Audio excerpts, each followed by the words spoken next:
I guess we're back. It's another series that refuses to die. Just out of pure frustration, apparently. Not from me. I was content to wave the white flag a while ago, and then wave the white flag again. And now, here we are. I'm recording another episode. This series ends in 3 seasons, I do believe. The 2040-2041 season, I believe, is the 25th year. So we would have 3 seasons left. And it's obvious, again, I'm cool with ending this, but the people, you fine folks, 99.5% of you that continue to watch this series and have told me, hey, keep going for it, want to see certain members of this team win a cup before they retire. Can I possibly do that? And how extreme would I have to, what extreme measures could I take to make that happen? Because I genuinely don't know. And the frustrating thing is, even as I load up this episode, as I load up the sim and start this episode, I look at our top 6, and I'm still so incredibly frustrated at how they have underperformed over the years. People have said, do whatever it takes to get a cup. Would that involve trades? Would that involve free agent signings? I genuinely don't know, because I think the first thing to do here, of course, would be to try and re-sign the players that we already have, as we normally would. I don't know. I don't know what to tell you at this point. Wow, Reza, you are on drugs. You are on drugs, good sir, for expecting that much money. That is insane of you. But we'll see what we can do here. You have no idea how much I just want to trade some of these players out of pure spite for how much they have underperformed over the years, and now they have the audacity to ask for these contracts when they wouldn't get half of that on the open market. It's disgusting, really. I don't like them for that at all. Oh, let's sign Ranford, at least. Like I said, I guess for the moment, I'm going to... I forgot all about Winkler. I'm going to continue to, like I said, set up this roster as if we were continuing normally. I might play Winkler at the NHL level. I have no idea. Russo and McPherson, both worth signing, I suppose, at medium 7th. It's funny, though, because as we're about ready to wave the white flag once and for all, we end up with our best draft in almost a decade. Funny how that works, isn't it? The big question, of course, is this guy right here. And what do we do with him? Is he the spark? Although it is technically... I mean, granted, here's the thing. If we're talking about breaking rules, of course... And I've said this before, right? I've said this before. I'll say it again. This series, as it currently stands, is very obviously not the same series that we started with. Right? We've admitted that. We had an episode entitled Waving the White Flag, or I think I titled it White Flag. That initial run is over, but obviously now we've transitioned to, can somehow this team just win a goddamn cup? Because obviously if we didn't do what we did, and even start trading away certain options, I mean, this team would just be, we wouldn't have Nesbitt, for one, so think of how bad this team would look without Nesbitt. We would be in just that much worse of a situation. It's incredible, really. We'll sign Jamie Leclerc as well, because he was a hell of a pickup. I don't know if I'm going to sign Bennett. I don't know. I at the very least want to see his trade value, for one. That's a good starting point. That is one of the better that is the best 7th round steal I can recall for me this season. Probably not the craziest. I know some of you guys in the comments are saying you've had crazier, which, hey, congrats. But quite crazy for us. Quite a few rejections, which isn't really a surprise. We're used to that at this point. That's just the general statement, of course. But we're used to that in this series where players are just looking for way, way too much goddamn money. So Oshie did not sign. Let's go 1 year at 6.5 to try and get him back. Hargrave, again, we're going to have to go to like 1.5 for him, I'm sure, which is absurd. Defense, Reza, you absolute madman. Let's go to 11.25 for you. Sam Millet, here's the thing. I have the entire list of players that were going to be up for Hall of Fame voting. Odds are that list stays the same unless somehow magically crazy things happen here at the end. So at the very least, we don't have to worry about that. But it is, it's just weird. Like I said, I plan on going the full 25, but I still can't help but think that, you know, we might be wasting a little bit of time here trying to, you know, fit this square peg into this round hole, and it's just not going to work. But yet here I am, by popular demand. Here I am. Trent's down to an 83. That hurts my soul. And Janik, we'll give like 1.2 and see if that's enough just to bring him back. And we'll see what's up from there. $71 million in cap space, of course. So if I wanted to go completely crazy with this and try to take advantage of a free agent list or something, which I don't think I want to do. Wow, like everybody rejected. The majority, at least. There were a couple of accepteds there at the end. But I don't think I'm going to go too far into, you know, acquiring free agents or anything like that. I think that's a bridge too far for me. I want to see, though, if this team, these players, can somehow get their shit together and win. The fact that I'm offering Reza almost $12 million for 1 season of work, and Millet I'm going to have to offer 10, is absurd and infuriating because they don't deserve it at all. But if that's what we have to do to keep these players, then that's what we have to do. We should hopefully have the cap space to do it. Of course, we've lost some players now as well. It's so weird. I can't believe, I don't know, like Volk retired, for example. We have Trent. We could give Trent all the money in the world at this point. He'd still be worth it. I mean, his legacy in a way is on the line, but I don't even blame him. I blame the defense flat out. That is who I blame, because they are playing in front of one of the best goaltenders, if not the best goaltender in channel history. And they continue to drop the ball. That is the most frustrating thing. It really is. So obviously, though, as we begin this episode, it's tough to even talk. Oh my god,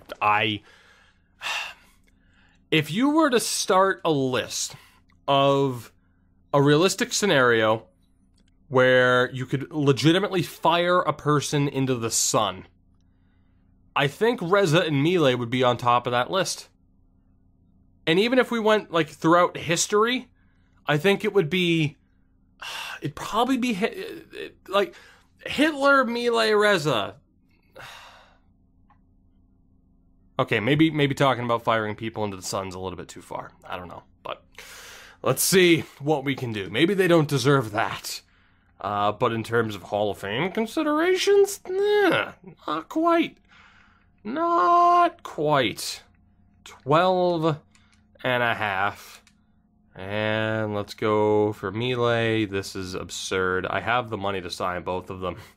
But you want to talk about the two least earned, least deserved contracts, as I should say, in the history of any series of mine. Those two right there. It is disgusting how much they're asking for. It really is.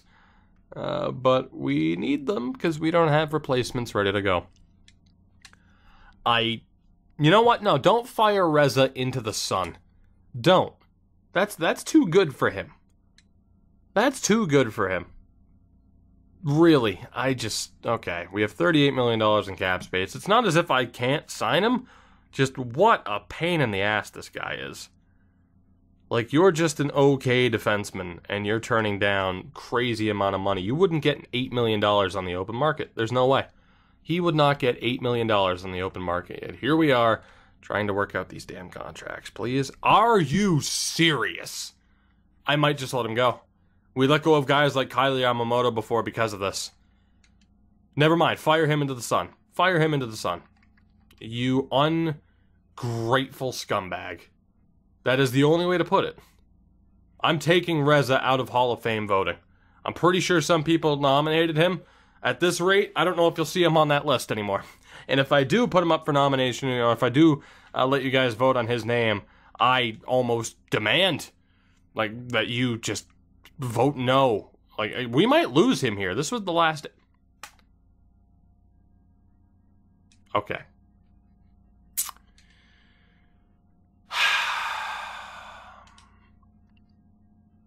Right.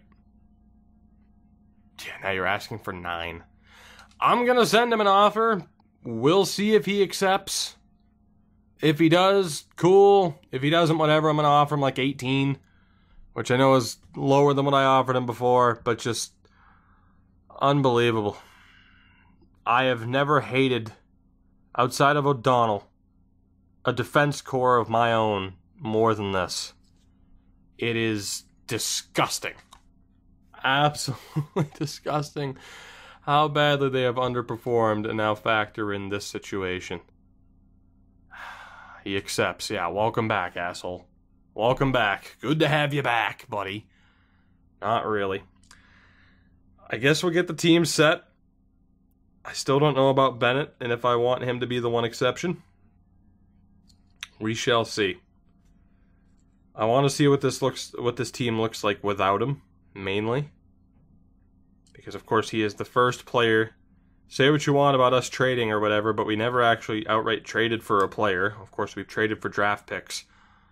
He would be the first player on this team, of course since the opening seasons, to have not been drafted from one of the proper teams. Is that a bridge too far for me at this point? I don't know. But I do want to see what the team would look like regardless, because it's not like we were going to find anybody who was half decent as a 7th round option, of course. We got lucky once, and even then it's because it was a player who wasn't eligible. But we took him anyway. Lucas Reza, I hate you. I can't believe that. I almost want to restart this episode because I'm like, man, I am in a negative mood because of that. Just such a negative mood, but you know what? Screw it. The ballad of Reza screwing me over. Hope you enjoyed it. So Hargrave dropped to a 72, so Leclerc's shaping up to be our backup goalie this season. Defensively, Kovalchuk probably won't be on the team anymore. I need to go out and sign a veteran so that I actually have some maneuverability here. We are listed... How the hell do we go from hopefuls to rebuilders without anything happening? That's incredibly weird.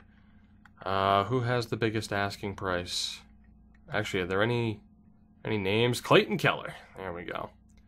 Actually, Nolan Foote. Let's sign Nolan Foote. Why not? Of course, he didn't even... That must not... Is that Nolan Foote? Yeah, it is. Okay. That's weird. No picture. Let's just sign him to a boatload of money. We'll save enough space in case we decide to sign a certain guy to his ELC. He should accept that, no problem. Then we'll have the maneuverability that we need to call up and send anybody down. Nope, that's not what I wanted. I hit the button one too many times. I wanted to go to scouting, of course. Let's go to scouting. And let's see what we have. And by what we have, I mean let's just set it to the WHL for 6 weeks. That's pretty much all we can do. Sim forward until he signs, and we'll take it from there. Please sign. All right, fine. Sim to regular season. Thank you, Nolan Foote, for signing. Let's set up this roster, damn it. Let's see what we're dealing with. That's crazy, though. For the first time in a long time, Hargrave isn't going to be the backup goalie. And then defensively, like I said, there's an outside chance of me playing Kovalchuk, to be honest. An outside chance. And then forwards. So this is what the team would look like. To be honest, I'd probably rather play Leclerc, who we just drafted, than either Janik or Redden. Just because both of them have underperformed to a ridiculous extent. So if we were to sign Bennett, we would at least be a little bit more well-rounded. But this is what I was talking about. As Packard, you know, and Nesbitt have slowly started to replace Ben Goa and Tennell. right now they're in that stage where they're both kind of at the same level. Not ideal. How good is Leclerc? Better defensively. Hamhuis, Lockhart, Chesney. I think we'd go with that option there. Like I said, if I were to just set up this team as we normally would, it's not a terrible setup right there. I mean, it's not exactly spreading the wealth. It's not a great situation we find ourselves in, but at the end of the day, these are all players who were eligible to be drafted by us in the first place. So, of course, the question now is whether or not we sign Bennett.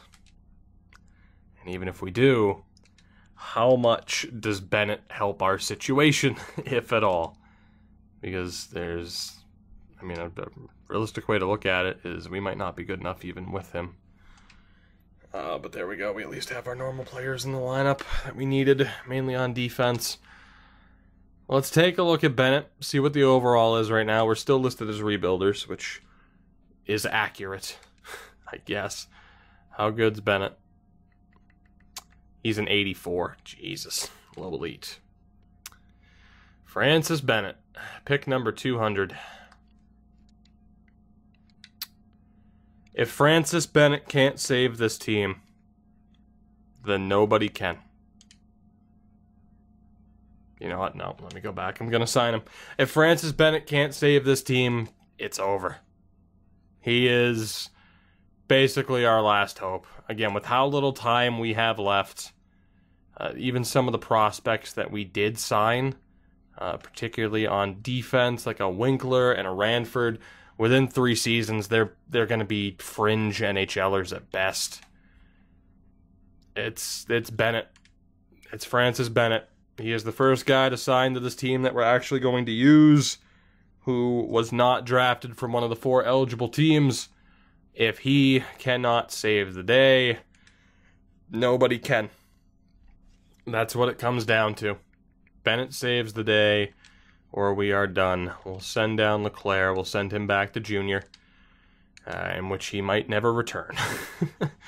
He might never come back from that. And let's see here then. Lineup-wise, Hamhuis as a 2-way is still accurate. Could change into a grinder, but the physical category is not quite where it should be. So he's fine. Nesbitt as a 2-way, also fairly accurate. I mean, he is extremely well-rounded. He's a decent playmaker, decent shot. Nothing elite level, though. He's also slightly physical as well, so 2-way really fits him to a T. Same for McChesney, just defense first. The passing's pretty good. Lockhart, definitely a 2-way. Bear Packard, definitely a 2-way. Could try to get him into a more offensive setup. Belfour we had as a power forward. We're going to have to change that. Probably back to a playmaker. All right, here. Let me take a look at this. Actually, well, nope. You know what? Fuck it. This might be the last one. This might be the last one, so here, screw it. We can do this quickly. Skip ahead a few seconds, a few minutes even. So Tommy Tunnell at this point, still a playmaker. You could argue a sniper. In terms of point production, he is coming off one of his, if not the most prolific goal-scoring run of his career. You know what? With that deking and that shot, I'm going to change Tommy Tunnell to a sniper. Tommy Tunnell is going sniper in the twilight of his career, and at the very least, you get a look at, again, these incredible jerseys that I am so happy with the way those came out. I might need to recreate those in NHL 19 in some way. Belfour, again, could argue 2-way. Probably going to change him. You know what? Because of the physicality, I'm going to change him to a 2-way. I thought I was going to go playmaker, but we're going to have other players. I'm pretty sure Belfour is going to be a third liner for us, so we'll change him to a 2-way. Of course, he's had his player type changed quite a bit, just trying to match up what his best attributes are. Lockhart, 2-way works for him, obviously. Also good as a right wing. And Calvin Hamhuis, as we said, 2-way is good for him. Left wings, Manny Jonas as a sniper. That works as well. I mean, the deking and hand-eyes up there. How did he do last year in terms of points? Yeah, still a sniper for Manny. Bennett. I mean, he's a much better playmaker than he is a sniper. He's also a pretty... In general, actually, he'd be a pretty good two-way. Just with that defensive category and the physical category. I am going to make a playmaker to start. If he struggles, I'm going to change him over to a two-way. But we'll have Francis Bennett as a playmaker. Number 72. Again, the first player to actually suit up for this team that was not drafted from one of the eligible teams. Rogalski is still a sniper. Could also be a two-way. McChesney could be a playmaker. I'm going to leave him as a two-way. So that's what I like about some of our guys, though, at the very least, is there are alternatives. Packard's definitely a two-way. Could change into a sniper, perhaps. Nesbitt, definitely a two-way. Sidhu, definitely a two-way. Could argue a playmaker. And Trent, we'll leave as a two-way. Could argue a sniper or a playmaker at this point. So that's how we'll have it shape up. If players are struggling, we'll look to just change up their player types just to see if that works. And yeah, we'll just go best lines here and set it up as best we can. So let's get Belfour and Bennett on the right. We're going to have... Let's have Tennell, Bennett, Belfour, Lockhart. And I think we'll drop Sidhu as well. That might force Packard or Nesbitt out. It'd probably be Nesbitt. In fairness, though, like a Sidhu Nesbitt Belfour line should actually do okay. As you'd think this new fourth line, like, it's fairly well-rounded, right? Like Rogalski, Bengoa, Tennell, that's been a thing for a long time. Jonas, Packard, Bennett, Sidhu, Nesbitt, Belfour. Like, this is it. This is it. This is our best chance. Like, there's no doubt. This is our best chance.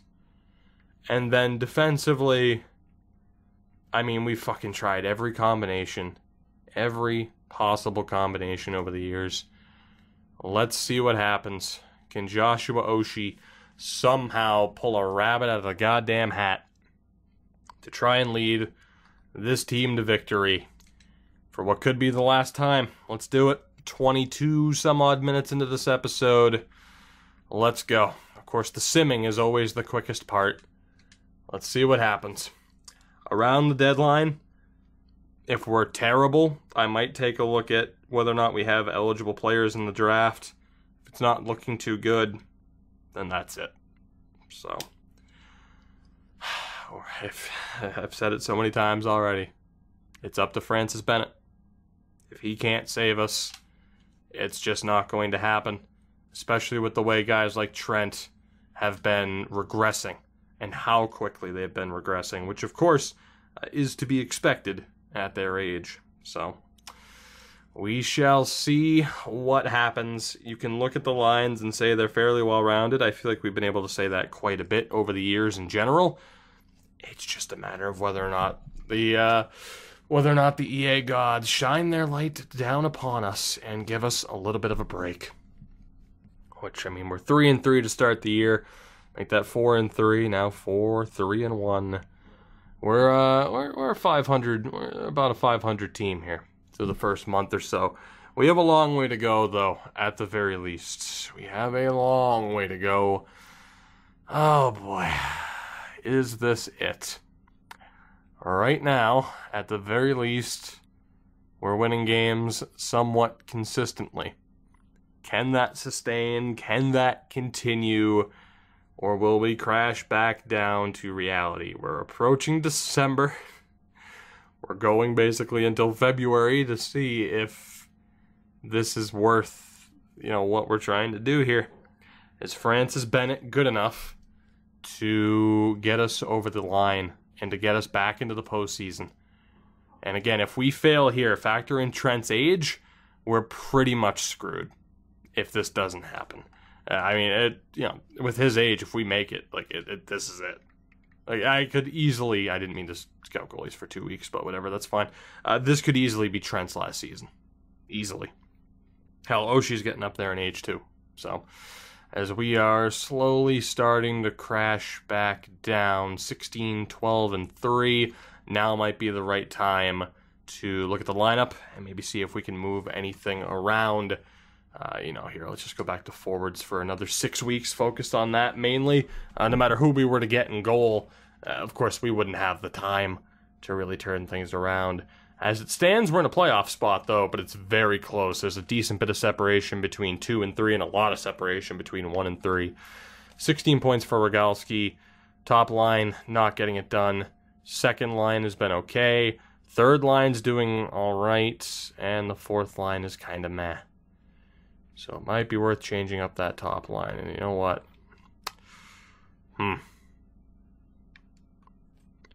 Is the solution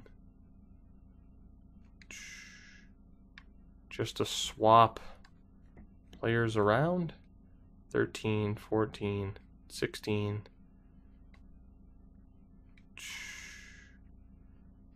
Let's bump up Manny Jonas. Put Rogalski at center. Have Ben go up Packard Bennett. And we'll see how that goes. And then defensively, Reza still sucks. All right, we got to change up that top pairing. Let's go Parker, O'Donnell, Reza, Bishop. Somehow Wakabayashi and Miele are finally working well together. And if you wanted to wonder, if you wanted to question why we were anywhere close, Joshua Oshie's first ballot. Legitimately, and it's easy for me to say right now in the moments, factor in the Petroline in Hartford's, the Brodines in Anaheim with the Goon Squad. I genuinely think Joshua Oshie, again, like I said, at the end of the year, we're going to have, and obviously it's going to be tough for the final few series to have a chance at anybody making like the first team for the team of the year, so to speak. But when talking about the team of the year for NHL 18 for us, I truly think that Oshie has the best opportunity to be considered the starting goaltender, the number one goaltender. There's a lot of competition. But Brodin, Petrolainen, I don't know if they can stack up to Oshie at this point. I don't know if they can. He has been that damn good. And I'm definitely going to have to, I just realized for that video too, I might have to enlist the help of some people to help me track down some stats for both, mainly for goaltenders. So the one thing that sucks is, again, if you could just see career stats, it'd be so easy to track instead of having, to hope that they retire to be able to see them. That's, of course, one of many annoyances as we are 23, 22, and 3. A month ago before the deadline. Deadline's not the biggest date in the world, but we are currently 6 points out. What can we change about this team? So, Rogalski and Tennell. I mean, Tennell's just putting up assists. Like, there's nothing really there. Here, let's go back to edit player. 99% sure, unless I'm completely just, forgetting here.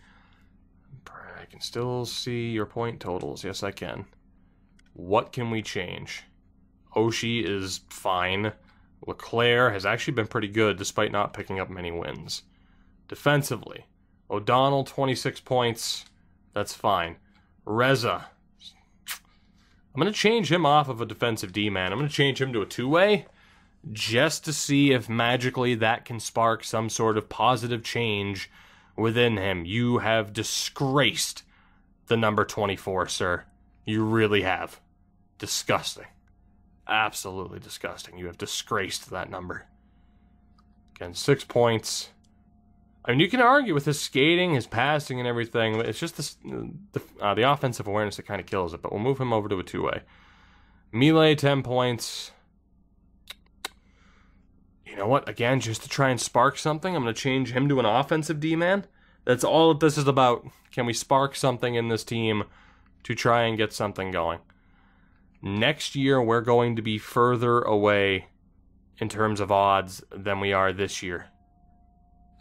Just because of how certain players are going to continue to decline. Wakabayashi's okay. Parker is miserable.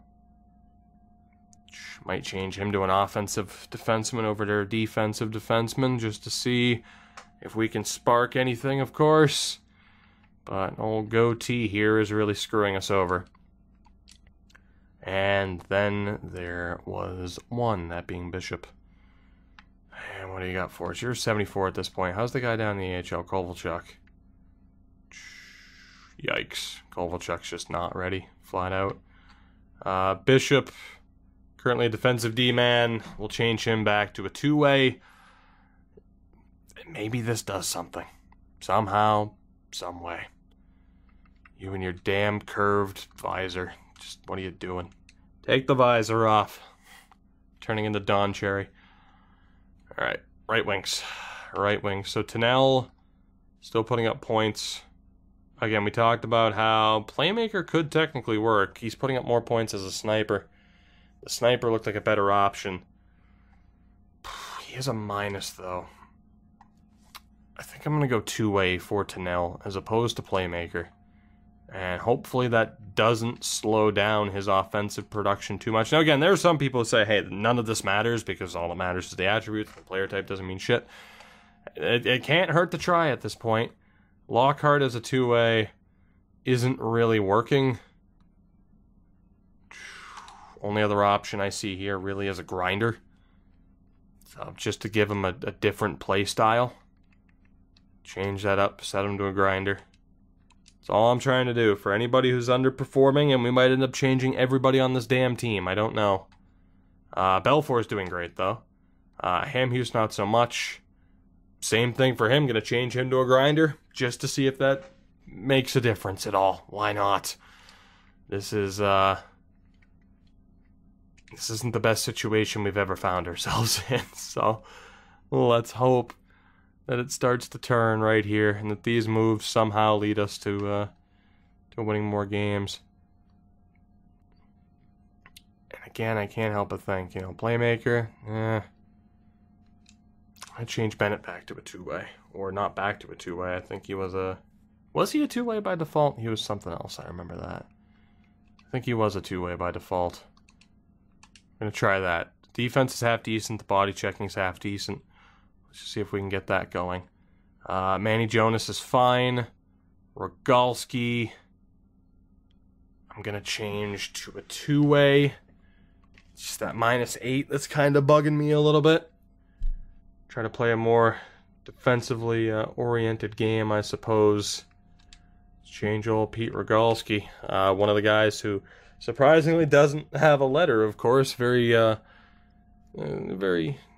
few spots for quite a few options. And then McChesney.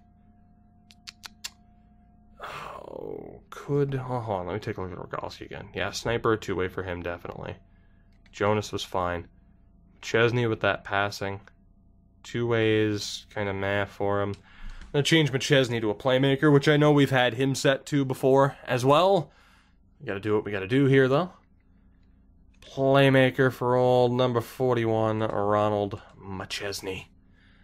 And then it's just centers. If this doesn't work and we miss out, then it is what it is. Nesbitt has been okay. He's at least not a minus. Packard, -1. That's not going to cause any panic change for me. Sidhu has been okay. Trent as a two-way is not working. I'm going to change him back to a sniper. Of course, right now he's playing the wing.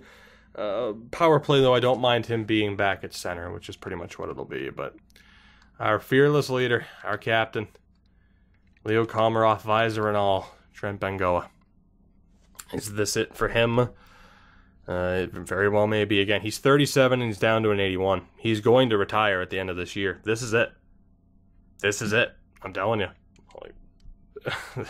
We have to do it here and now. I'm not even gonna...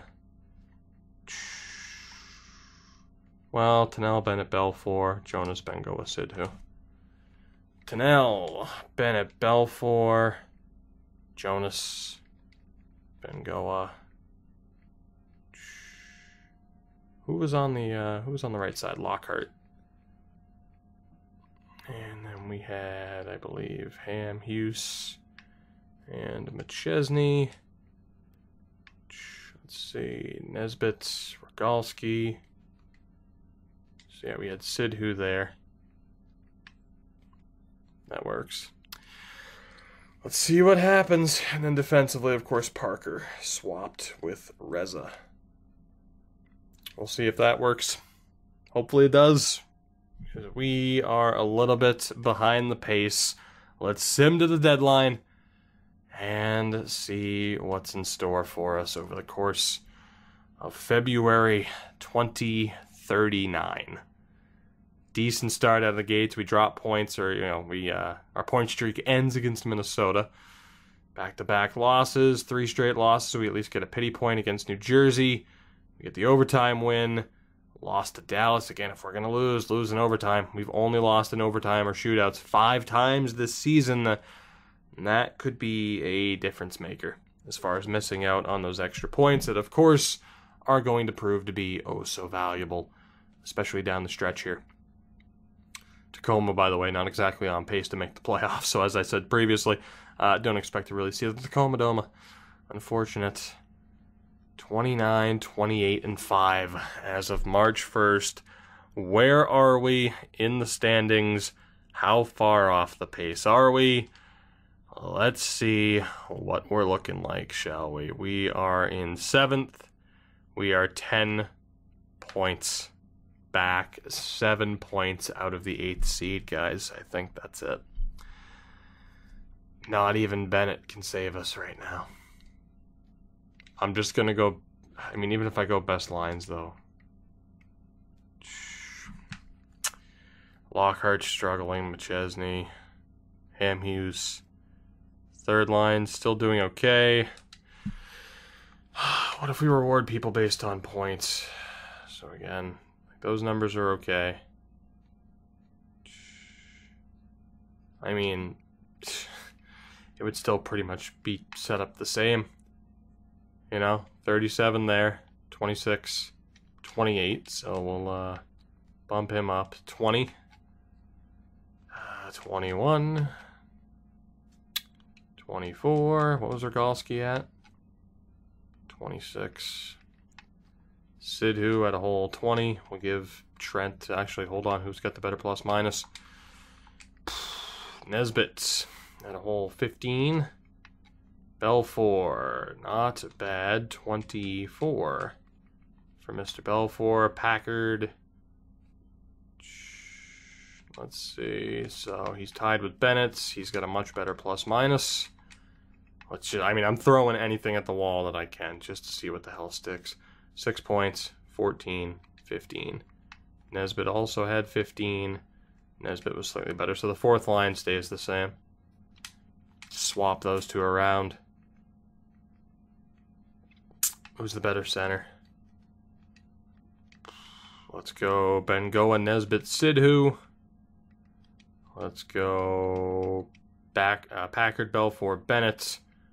And the top line stays the same. Defensively, Parker is miserable. Fuck this defense. Oh my god.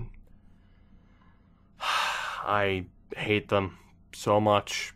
All of them. Except for O'Donnell. I really do. I'm out of ideas. I really am. I really am. It's just so frustrating year in and year out to look at some of these plus minus numbers. It really is.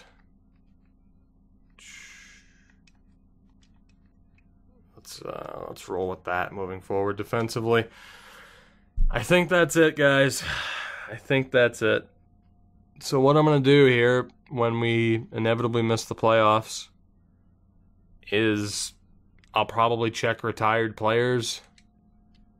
If Trent's gone, it's over. If Trent stays for one more year, we'll double check to see if there's anybody half decent in the upcoming draft. But if Trent retires, I'm not simming the final 2 years or so. It's just not going to happen.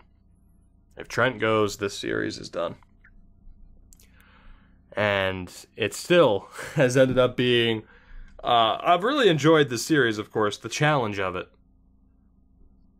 I mean, again, this came off of a YouTube comment from a longtime viewer in IceHawks, where I talked about, hey, I don't really plan on doing a Seattle series. So many others have done it. X-Tech has the Storm Bears. I don't really feel like doing it. And then he came up with the idea that was just so stupidly specific and restrictive as far as the players we were allowed to get. And the fact that we were one goal away, Ottawa Senators style, sorry Sens fans, but the fact that we were one goal away, I don't know what the hell is taking so long, but that's fine. It gives me time to speak. The fact that we were one goal away. All right, seriously, you're fucking bullshitting me now. One goal away from the Cup final. It's the closest we ever got. The Winnipeg Jets, man. The Winnipeg Jets. I'm still really happy with the series, though. Obviously. And while I don't think someone like Trent has a chance at the first team, I do still think Oshie's the only one that has a true chance. Because if we set this up in the NBA style, right? And we have first team, second team, or whatever. So the first team center left, first, obviously it'd be like the starting five with goaltenders, first team, second team. I think Oshie's the only one that has a legitimate chance, because even when you think defensively, we already know defensively that Frederick McDonough is one of the top guys. So it's like, who joins out of all the series we've had this year, right? Who joins Frederick McDonough as the top, in the top two defensemen of NHL 18 for us? I don't know. Has O'Donnell been good enough to get to that point? Think of some of the other guys that we've had in Hartford, in Montreal, in Goon Squad. Hell, Sebastian Kress could end up being his D partner yet again in that scenario. It would be pretty ridiculous, but it's certainly a possibility. We're 33, 35. Yeah, it's not happening, guys. We're done. We don't have it. It comes down to the fact, to me at least, that, of course, prime for our top players, it takes 88 points to make it. We're on 75. We're out. We're out. It's just that this defense, despite having some strong overalls, just never gelled the way that we needed them to. They just never did. I don't know why. And that is probably the number one cause of frustration I think I've had all year in NHL. And I hate Ultimate Team as much as the next guy, or at least the gameplay in this game.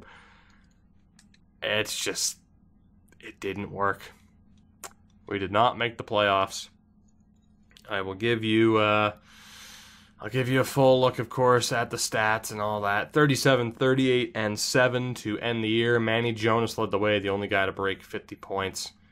Trent only hit 28 points. He's down to an 80 at 37 years old. I'll let you guys look at the stats on your own time, with the exception of Oshie, who still finished with a phenomenal .923 save percentage. And Leclerc only picked up 3 wins. Of course, you'll notice the games played, the appearances don't exactly add up to the record. Of course, he would have replaced Oshie in some games, but again, just to get you another look at the stats for Josh Oshie, phenomenal. Absolutely phenomenal. And I don't regret getting rid of Hainsey for Oshie. Not one bit. Not one bit. Another look. Maybe O'Donnell. He's been great for the most part. Maybe, maybe O'Donnell will make it. Maybe he will. And then, of course, you would have seen stats previously for guys like Trent. But, yeah, he was actually better this year than he was last year. That's how steep the decline's been. Let's get confirmation here. Is this it? Is this it? And even if Trent doesn't retire, I still feel like it's it.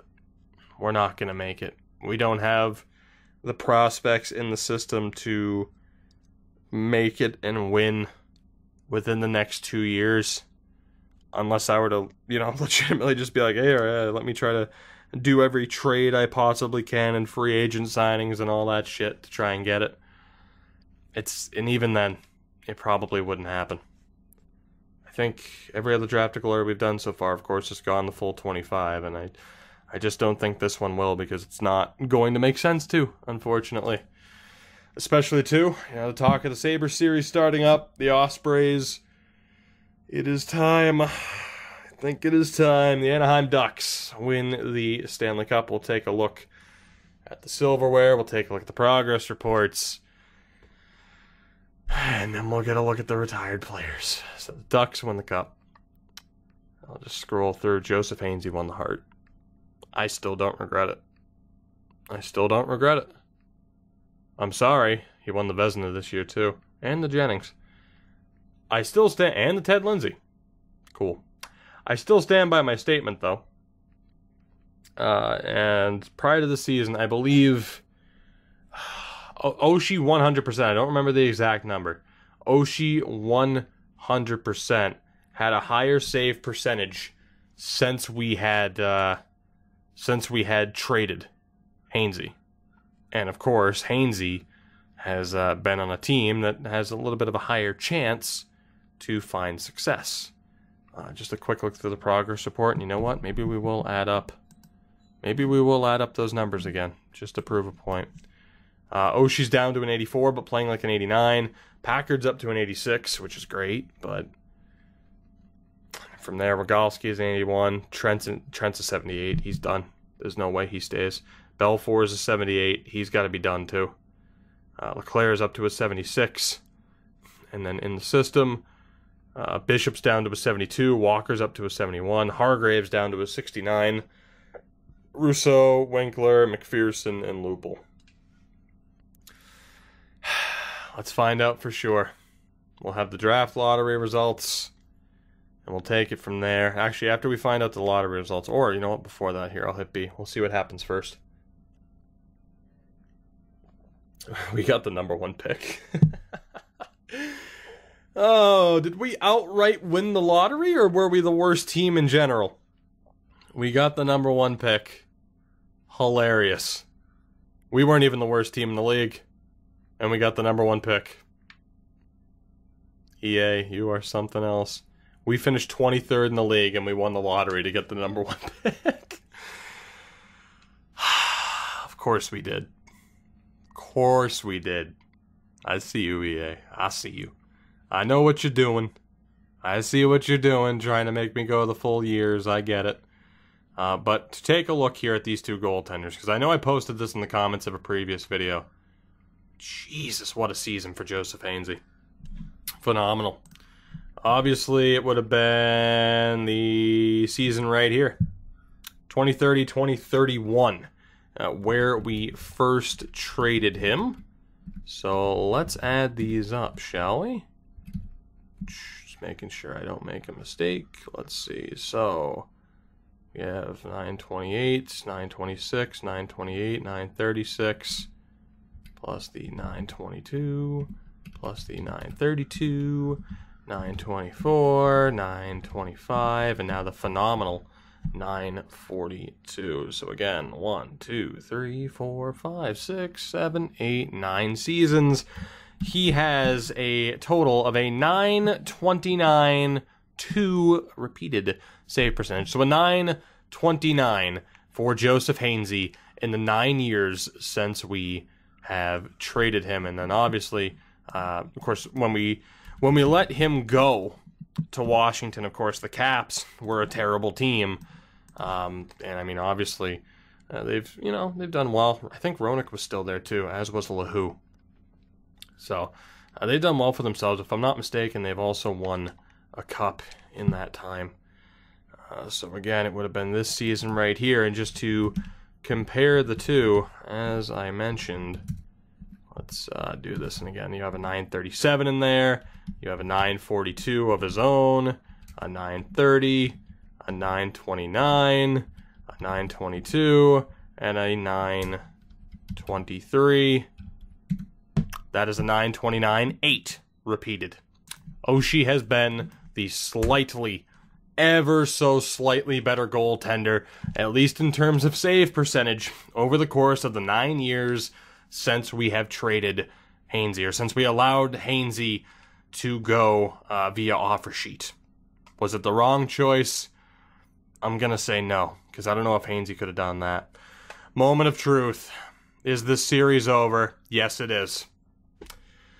Trent Bengoa retires at 38 years old with 1,052 points in 1,640 career games, 465 points, 587 and 85 assists. The former 4th overall pick of the 2019 draft calls it a career, and with that, this series is 100% over.